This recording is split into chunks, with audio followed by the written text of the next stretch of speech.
¿Qué tal? Bienvenidos, muy buenas tardes, un gusto enorme, un placer saludarlos. Está comenzando Sujetos de Derecho. Haciendo un poquito de memoria, hace unos días el Senado uruguayo aprobó la ley de eutanasia. Con motivo de esta aprobación, vamos a recordar una entrevista que hiciéramos en nuestro programa hace algunos años con Marco Hoffman, el primer médico argentino condenado por eutanasia en España, para tener el contexto de lo que significa esta aprobación sucedida hace algunos días en el vecino país de Uruguay. Además, vamos a estar dialogando con el doctor Juan Ignacio Vanela sobre contratos bancarios y defensa del consumidor. Y sobre una figura en el derecho penal muy importante que es la prescripción, hablamos con el doctor Zacarías Ramírez Rigo. Bienvenidos, comienza Sujetos de Derecho.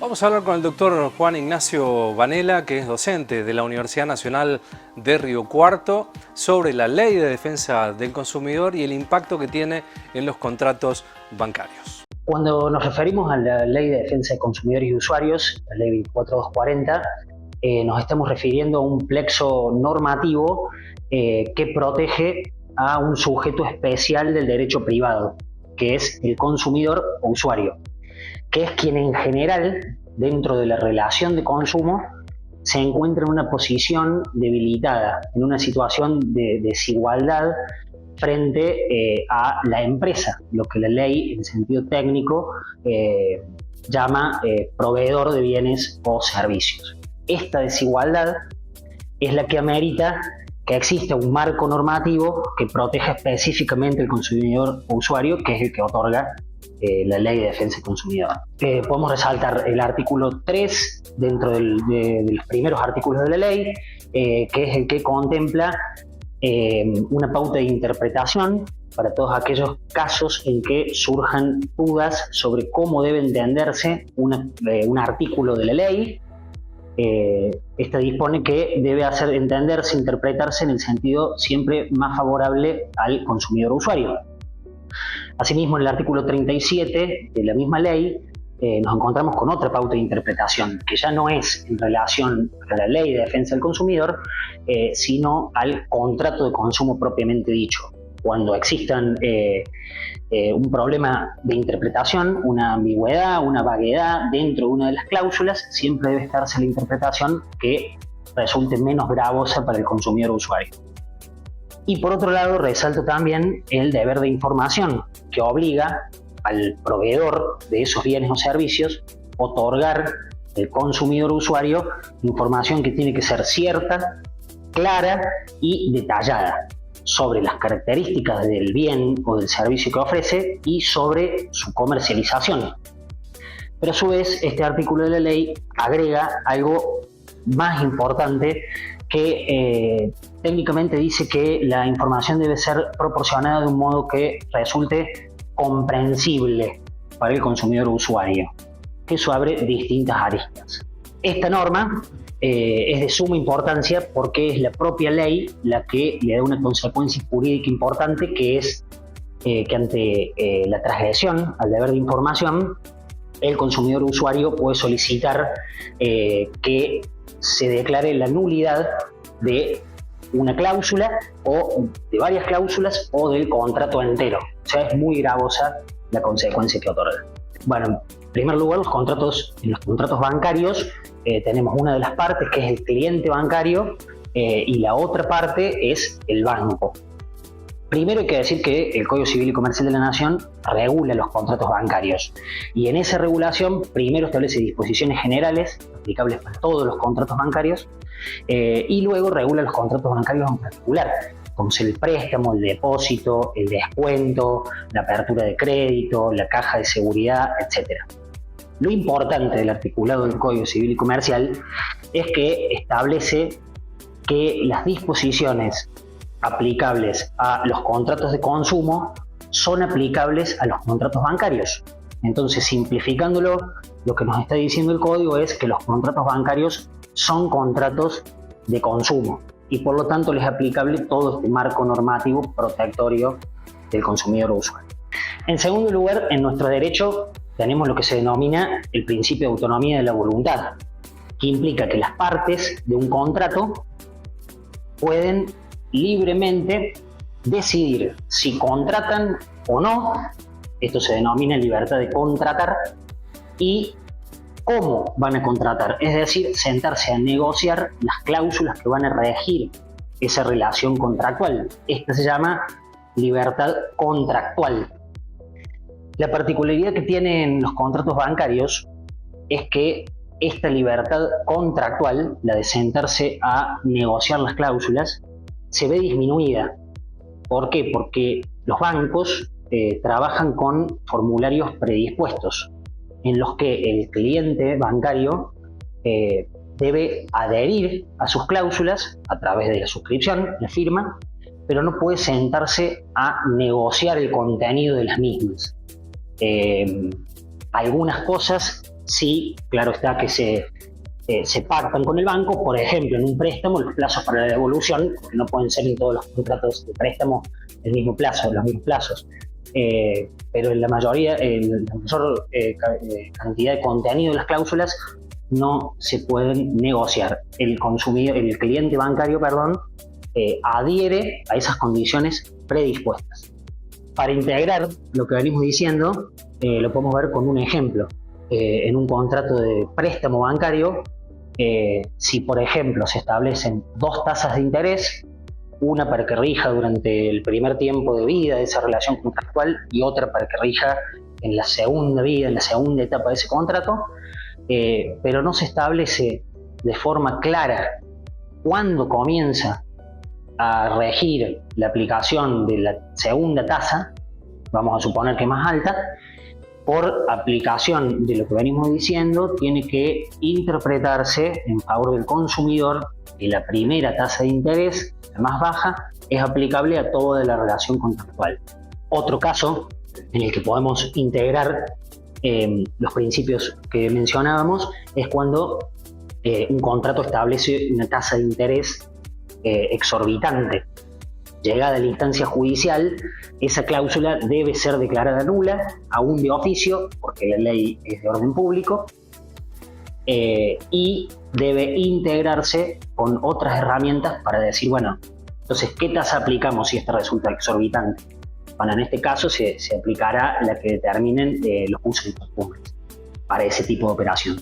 Y lo importante de todo esto es que, por un lado, el cliente bancario conozca al menos una parte de sus derechos para que pueda efectuar un control de cumplimiento personal previo a contratar con la entidad bancaria, y para los operadores jurídicos, por dicho, para los abogados, para que entienda qué puertas se le abren al momento de reclamar en virtud de que determinado contrato o relación encuadra dentro de la normativa de consumo.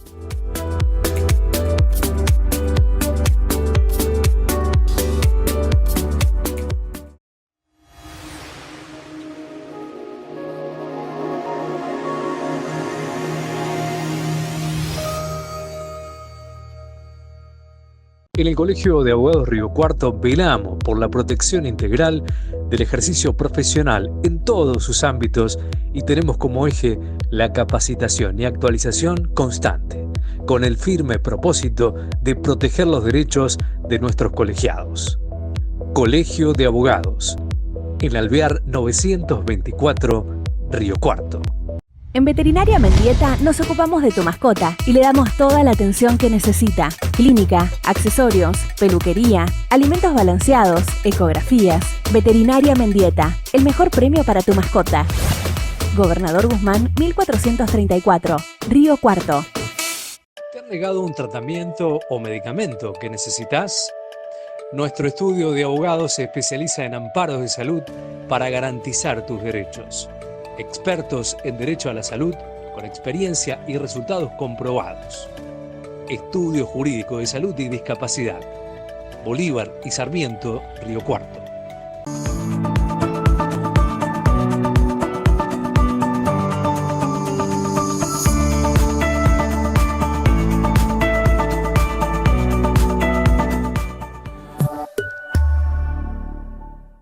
Córdoba, el dengue se previene con acciones concretas. Todo esto hicimos en la temporada 2024-2025. Recolectamos 2.000 toneladas de neumáticos fuera de uso. Realizamos, junto a distintos municipios, 20 monitoreos aédicos. Promovimos prácticas de prevención en hogares, escuelas y comunidades con la campaña Misión Dengue. Coordinamos 700 operativos de bloqueo de foco, visitando más de 73.000 viviendas. Compramos 150.000 dosis de vacunas contra el dengue. Con planificación y compromiso ciudadano, es posible enfrentar y reducir el impacto de la proliferación del mosquito.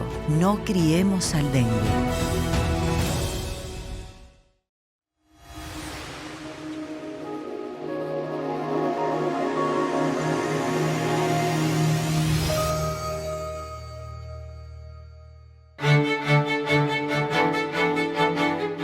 El Senado uruguayo aprobó la ley de eutanasia llamada Ley de Muerte Digna. Con motivo de esta ley aprobada, vamos a recordar una entrevista que realizáramos en nuestro programa hace algunos años. El 2 de marzo del año 2005, una paciente terminal de 82 años llega al servicio de urgencias del Hospital de Tarragona en España. Le pidió al cirujano en ese momento que le ayudase a terminar con su vida. El doctor saltó todos los protocolos y le inyectó 50 miligramos de cloruro de potasio. Carmen murió a los pocos minutos. Vamos a conocer la historia del primer médico condenado en España, médico argentino, por aplicar la eutanasia, el argentino Marcos Hoffman. Bueno, ¿cuál es la génesis de esta historia que arranca hace muchos años, doctor, no? Esto sucedió en el 2005 con una paciente que vino de guardia estando yo y una mujer de 82 años que vino con varias patologías graves y en situación muy grave, crítica, con cáncer de colon terminal, con infarto agudo de miocardio, un cáncer de colon sangrando, una hemorragia digestiva baja, diabetes, tenía un poco de todo grave. Que me pide morir apenas está en el servicio de urgencia, yo no le hago caso. Y como dije tantas veces, intento sacarla 2 horas más o menos, hasta que llega un momento que la situación es irreversible. Entra en un fallo multiorgánico, le explico a la hija estuvo en todo momento al lado de la situación, que no hay nada más que hacer a nivel médico y que si está de acuerdo la voy a sedar, la hago firmar en la historia, la hija está de acuerdo con la sedación protocolar. Y a los 40-50 minutos me vuelve a llamar la enfermera diciéndome que la paciente seguía ahogándose y que estaba sufriendo, estaba inconsciente, pero igual sufría, y la hija que no aguantaba más ese dolor de verla así de esa manera. Y entonces ahí ya en ese momento, cuando vuelvo a la habitación, que lo digo en la obra de teatro, hoy después de 16 años la cara de esa hija ha quedado impregnada en mí. Me olvido que soy médico. Ya lo médico había pasado a un quinto plano y quedaba nada más que escuchar ese ruego de sufrimiento innecesario. Y ahí todo sin pensar, le digo si quiere que acabar ya con ese dolor. Y no me lo pienso y cargo la jeringa de potasio que está fuera de los protocolos de sedación y provocar la muerte instantánea. A partir de ahí, a los 2 meses del hecho, sin denunciar a la familia en ningún momento, la familia siempre apoyó después de todo el proceso, el hospital decide denunciarme, echarme y denunciarme a la policía como si fuera un asesino. Y ahí empieza el calvario de 5 años de juicio hasta el 2009, donde hay un acuerdo y que lo acepto, que significaba declararme culpable de homicidio imprudente. Me pedían 10 años de prisión, de lo cual se rebaja 1 año, y no ingreso a prisión porque en este país con pena de 2 años no se ingresa y si no tienes antecedentes penales. la no inhabilitación como médico, más la inhabilitación de sufragio universal, que significa no poder presentarme a elecciones, y una multa de 1.600 euros. Y ahí termina el calvario de esos 5 años del proceso. Y al año, yo vivía en Inglaterra en esa época, al año el diario The Sun recibe una denuncia anónima, al año del acuerdo que yo me estaba recuperando, y otra vez en los grandes periódicos del Sun, que es un diario muy sensacionalista inglés, pues aparece el título del doctor muerte, el doctor asesino, y a los 50 años de nuevo en la calle y perdiendo todo de nuevo. Esta es la historia, en síntesis. ¿Cuál fue el clima social en aquella época y cuál es hoy el clima social respecto a la eutanasia, doctor? Hubo una evolución. Yo lo que te puedo decir en esa época había gente trabajando sobre este tema, desde la historia de Ramón San Pedro, de Mar Adentro, la película de Javier Bardem y de Amenábar. Había una conciencia de 20, 30 años de no sufrir o de respetar la voluntad del individuo al final de su vida, pero fue aumentando hasta llegar en los últimos años a casi un 80% de la población está a favor de poder decidir sobre cómo morir. Aquella condena social que usted tuvo en aquella oportunidad, ¿hoy siente que se ha reivindicado? ¿Tuvo algún caso concreto de personas que en aquel momento lo condenaron y hoy, aunque se hablaron para conocer un poco su situación actual? La verdad que ni por un lado mucho ni por el otro. Por el otro ni me han llamado para apoyarme ni me han detractado mucho tampoco, porque te digo, en la historia de sobrevivir no te da mucho tiempo para ver lo que los demás hacen o dicen, no está pendiente de lo que otros opinan. Pero ayer me lo preguntaban también, ¿hubo alguien que te haya llamado de la profesión médica para decir algo? No, tampoco es necesario, es entendible. Hay gente que me detractó durante no lo sentí tampoco de cerca. Fue como una situación que pasó y por varios motivos tampoco tuvo una trascendencia muy importante. Lo que sí hubo trascendencia es a partir del programa de Jordi Évole, Salvados Aquí, que me entrevistan y surge ahí empieza otra etapa en el proceso que nos devuelve la ilusión un poco con la realización de la obra de teatro. A Yolanda y a mí es un reconocimiento muy potente que se hace cada vez que hago la obra, y obviamente la ley de hace unos días termina por sentirte mejor uno mismo, pero sin esperar el reconocimiento. No, está claro que sin quererlo, ¿sabes? Que esto también es importante. Yo nunca me imaginé que me iba a pasar todo esto, ¿sabes? Sí, yo defiendo la vida, no es que fui un activista de la eutanasia toda la vida, ¿eh? Yo defiendo la vida, sobre todo, y la libertad. De ahí sale mi lucha, que obviamente la eutanasia es un derecho humano de libertad, sobre todo. Y es de ahí lo que yo defiendo en esta vida.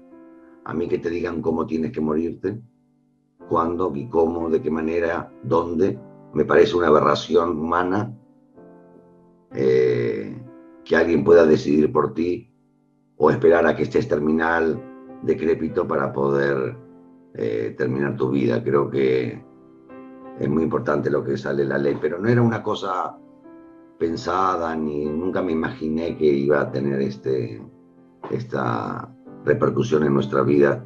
El mejor acto humano que hice de ayudar y escuchar a un ser humano cómo sufrir. Usted dejó anotado el protocolo de cómo sucedió, ¿no, doctor? Sí, lo escribí. Escribí el potasio. Yo lo cargué y lo escribí. Sí. No, sabes que en esos momentos, lo decimos en la obra también un poco, ¿no? Hay veces que la vida te pone en ciertos dilemas humanos, que no te los planteas. Yo cuando digo en la obra que no pensé todo esto, es tal cual así. Yo no pensé en nada, se me vino a la cabeza simplemente ayudar a esa persona, que ahora era el momento. Que en su primer momento no lo hago. No ayudo a esa mujer a morir apenas llega al servicio. Yo intento sacarla adelante. Y una vez hecho lo médico, lo que científicamente en teoría está aceptado, cuando me vuelva a llamar los 50 minutos esa hija, lo único que queda es la persona. Yo ya no era más médico. yo ya no entro ahí como médico, entro como ser humano, hijo y hermano. Lo escribo porque nunca pensé que era un delito. Lo que estaba haciendo no lo interpreté como delito, aunque lo es, porque administrando el cloruro de potasio de esta manera provoca la muerte. Es una eutanasia en su absolutamente regla. Pero no lo considero delito. Es un delito, pero yo nunca lo viví como tal. De hecho, me doy cuenta después, ¿sabes? O sea, mi racionamiento en esas 5 horas, 4 que estoy con la paciente y con su hija, nunca estoy pensando que estoy haciendo un delito, aunque sé que médicamente eso no se hace. Que es una diferencia muy importante que a veces es difícil de explicarlo. En esos momentos es como, una vez me preguntaron, ¿pero no le hizo firmar el cloruro potásico a la hija? Claro, ¿cómo le voy a hacer firmar el cloruro potásico en ese momento de tanto inmenso dolor, ¿no? Hoy, con todo lo que pasó, digo, ¿lo volvería a hacer o no? Siempre dije que no, eso que no. Eso me lo preguntaron muchas veces también. Y sería un hipócrita si te digo, sí, lo volvería a hacer a pesar de que comí mierda y mi familia y no teníamos para comer y sufrimos. No, sin ley, no. Esto no significa que no esté convencido de que seguramente hubiera hecho lo mismo esa misma noche con esa misma paciente y esa misma hija. Pero eso es como decir, te inmolarías de nuevo, ¿no? Sabiendo hoy a posteriori, es como inmolarse. Yo, con la ley ahora, obviamente los médicos que acepten ejercer este derecho, pues es bastante más fácil. El ser el primer condenado por eutanasia en un país, sí que el costo lo pasa uno, de lo cual, ya te digo, no era consciente, pero sí que deja una puerta abierta para los futuros médicos que escuchen el ruego de un paciente que sufre innecesariamente. ¿Cuál fue tu decisión para hacer la obra de teatro? ¿Qué fue una liberación? ¿Qué significó en lo personal? La obra significa, ya hace 2 años y medio estamos girando por toda España y estoy muy contento de esto, nos devolvió un poco la ilusión por la vida.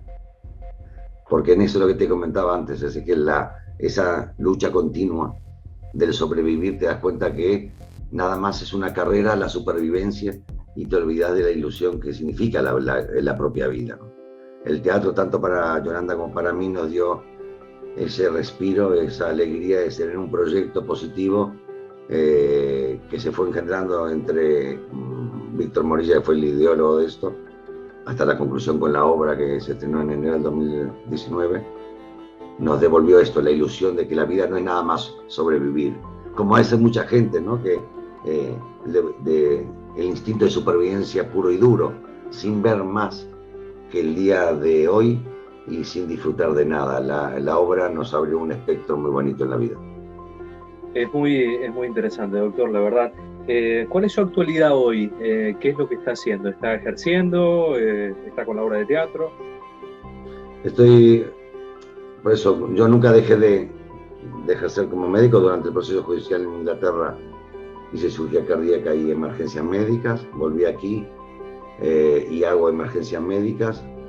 Manejo toda una zona de urgencias domiciliarias de las mutuas, de las obras sociales. Estoy como médico adjunto de un servicio de urgencia en una clínica privada y ahora hace poco también coordino el aeropuerto sobre el COVID. Soy uno de los médicos que coordina también el aeropuerto, el control COVID-19 y el teatro, que continúo, por suerte, sigue.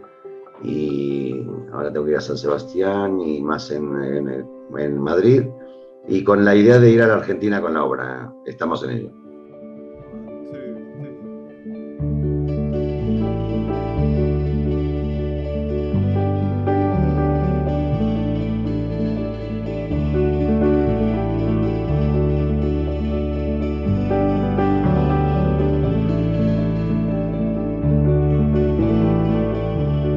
Esto es un poco la diferencia fundamental que a veces cuesta de entender. Hay cosas que a veces pasan y no las racionalizas tanto. Sabes que esto es lo que tienes que hacer. Ese es lo que tengo que hacer, es escucharla. Y era mi deber de poder ayudarla.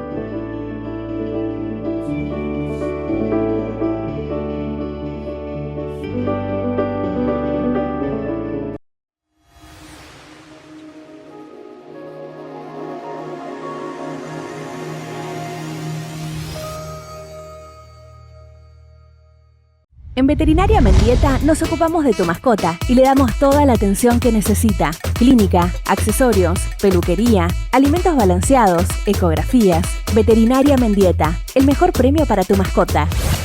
Gobernador Guzmán, 1434, Río Cuarto.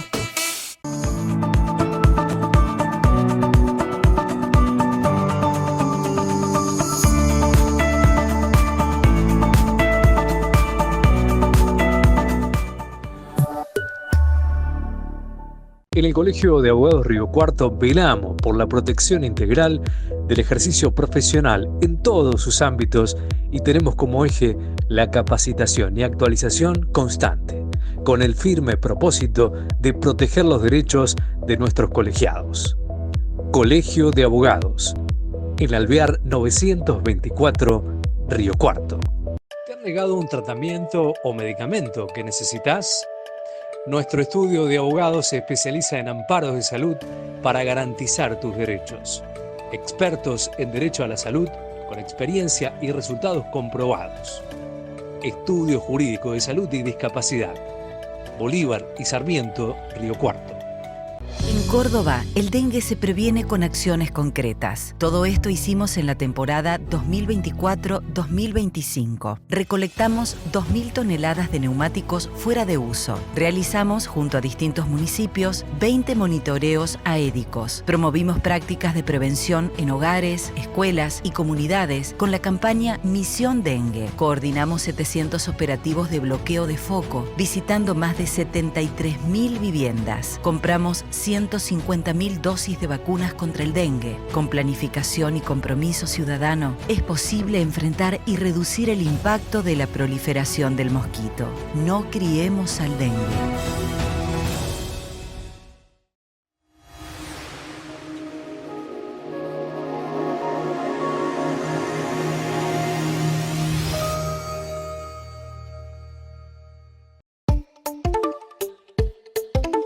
Vamos a dialogar con el doctor Zacarías Ramírez Rigos sobre una figura muy importante en el Código Penal, que es la prescripción. ¿En qué casos suceden? ¿En qué casos no? Bueno, todo lo que significa la prescripción de una causa en la figura del Código Penal de la República Argentina. Específicamente en todas las defensas penales que tenemos, cuando llega una persona que está siendo investigada de un hecho, de un delito, lo que tiene que hacer la defensa es analizar el abanico de posibilidades que tiene ante esa defensa. Siempre es importante tener una teoría del caso y claramente con una escucha activa tener la versión de nuestro defendido, de nuestro cliente, de cómo fueron estos hechos, de cómo se tramita la acusación, porque también el fiscal, que es el órgano acusador, va a tener su teoría del caso de cómo se cometió ese hecho. Específicamente dentro del abanico de posibilidades que tienen las defensas para poder garantizar el debido proceso, como dice nuestra Constitución Nacional, y también priorizar todos los principios que tienen todas estas personas que están siendo investigadas, como el de inocencia, que también está reconocido no solamente en nuestra Constitución, sino en tratados internacionales, también las defensas tienen que tener dentro de ese abanico de herramientas para realizar bien su tarea, el tema de la prescripción. Lógicamente la prescripción no se puede usar en todo tipo de causas, pero sí es una herramienta importante porque si ha transcurrido un plazo de tiempo, es posible que nuestro cliente tenga ese beneficio para poder ser interpuesto vía incidente ante los tribunales. Específicamente, la prescripción lo que hace es la contraposición a la acción penal.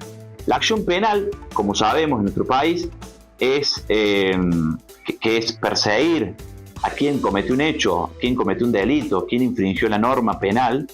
El órgano acusador es el Ministerio Público Fiscal. Ellos tienen, como quien dice, el monopolio de la violencia en lo que hace a investigar, a decir tal persona cometió este hecho y por un acto que puede ser del Estado en sí, porque el Ministerio Público Fiscal forma parte del eje del Poder Judicial dentro de uno de los tres poderes del Estado, tiene este rol de juzgar, perseguir, realizar una investigación, nosotros les decimos investigación penal preparatoria, el IPP, en la cual un ciudadano puede estar siendo investigado de un hecho que haya cometido o no dentro del Código Penal. Esta persona que está siendo sospechada, indicada, acusada, vuelvo a reiterar, siempre tiene los principios de inocencia Por lo tanto, también es un elemento netamente formal dentro de las estrategias defensivas, que puede ser una defensa material o una defensa más formal. Específicamente estas defensas más formales, cuando la defensa observa que el hecho que se le está imputando a esta persona investigada ha transcurrido un tiempo determinado, puede tomarlo como análisis defensivo, además de tener una estructura defensiva de la causa que se lo acusa. Este análisis formal depende de cada delito, obviamente, porque no todos los delitos prescriben al mismo tiempo. En nuestro eje hay una generalidad que va en un mínimo de 2 años a 12 años. Hay un delito que rompe estas reglas, llamémosle del mínimo al máximo, que es el 124, por ejemplo, que es la violación después seguida de un homicidio, que esta persona que ha sido víctima de un abuso sexual se le termine cometiendo un homicidio. Eso es el 124 y tiene el delito de perpetua. Específicamente para los delitos de perpetua, la prescripción es de 15 años, según nuestro código. Hay todo un análisis, muchas veces legislativo, de si este plazo es poco o es mucho. Lógicamente este es el que tiene nuestro ordenamiento jurídico. Chile tiene un plazo más acotado. Bueno, esto depende de cada legislación de cada país. Pero bueno, específicamente la regla es que todos los delitos prescriben, y la excepción es que existen algún tipo de delitos que son imprescriptibles, porque muchas veces hay delitos que son aberrantes, dolorosos, pero no prescriben porque son la regla. Pero hay algún tipo de delitos que sí prescriben, que son aquellos delitos, crímenes de guerra o delitos de lesa humanidad. Estos delitos están nomenclados en el artículo 7 del Estatuto de Roma, que le da competencias a la Corte Penal Internacional, que juzga este tipo de delitos, pero claramente este tipo de delito tiene características propias que lo hacen que no tiene que ver con los juicios comunes o con el tipo de delito común que tenemos en nuestro Código Penal, sino que son delitos que por el contexto, por la simetría, por la gravedad y también por la sistemática. Un caso concreto es lo que pasó en el régimen nazi, persiguiendo a un grupo determinado de personas por sus creencias religiosas. Esos son delitos de lesa humanidad y lógicamente esos delitos no prescriben y son juzgados en cualquier tiempo. La prescripción también tiene algunos elementos que son muy importantes e interesantes, porque la prescripción se puede suspender o se puede interrumpir. No cualquier persona puede gozar de esta posibilidad defensiva. Para poder plantear, por ejemplo, la prescripción, tenemos que estar hablando de una persona que no haya cometido delitos posteriores al que se le está juzgando o al que se lo está investigando. Por lo tanto, si eso fuera así, si hubiese cometido otro delito, se interrumpe. ¿Qué quiere decir que se interrumpe? La prescripción fue corriendo un plazo de tiempo, se interrumpe ese plazo y se vuelve a renovar ese plazo. Si estamos hablando, por ejemplo, de un delito de perpetua y estamos diciendo que son 15 años, ante el nuevo hecho, ante el nuevo delito, se interrumpe el plazo que haya pasado, que pueden ser 5 años, 6 años, 7 años, y vuelve a contarse el plazo para lograr los 15 y ahí volver a poder solicitar este planteo. También es de orden público, la prescripción, y puede ser interpuesta de manera de oficio por el tribunal si lo llega a percibir.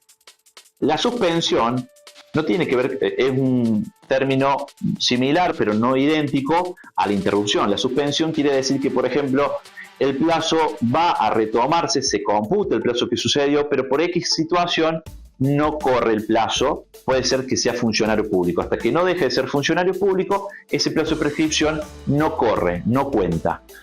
O, por ejemplo, en los delitos a la integridad sexual, cuando son contra menores de edad, recién queda suspendido el plazo hasta que el adulto que representa al menor realice la denuncia, o que la víctima, es el principio clave, la víctima cumple los 18 años, ahí empieza a correr el plazo de la prescripción. Sin lugar a dudas, lo que hace la prescripción, que está nomenclado en nuestro artículo 62 y siguientes del Código Penal, extinguen la acción penal, que está específicamente nomenclado en el artículo 59 de nuestro Código Penal, y genera un resultado que tiene que ver con la extinción de la acción penal.